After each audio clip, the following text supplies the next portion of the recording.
पुण्यामध्ये भाजपानं प्रचाराला सुरुवात केलेली आहे। प्रचाराचा शुभारंभ केलाय।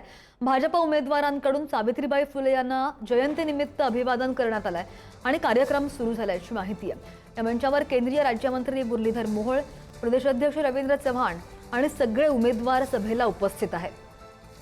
सावित्रीबाई फुले यांना अभिवादन करून प्रचाराला शुभारंभ करण्यात येतोय आणि त्याच पार्श्वभूमीवर व्यासपीठावर जे नेते आहेत ते आपण दृश्यांमध्ये पाहतोय।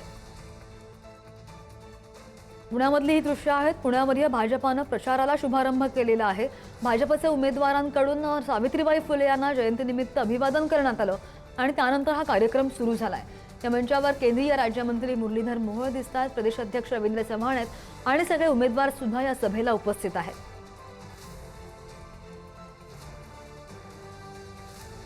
निवडणुका फक्त काही दिवसांवरच येऊन ठेपलेल्या आहेत आणि भाजप आता प्रचार करण्यासाठी सक्रिय झालेला आहे। स्वतः मुख्यमंत्री सुद्धा मैदानामध्ये उतरणार आहेत प्रचाराच्या।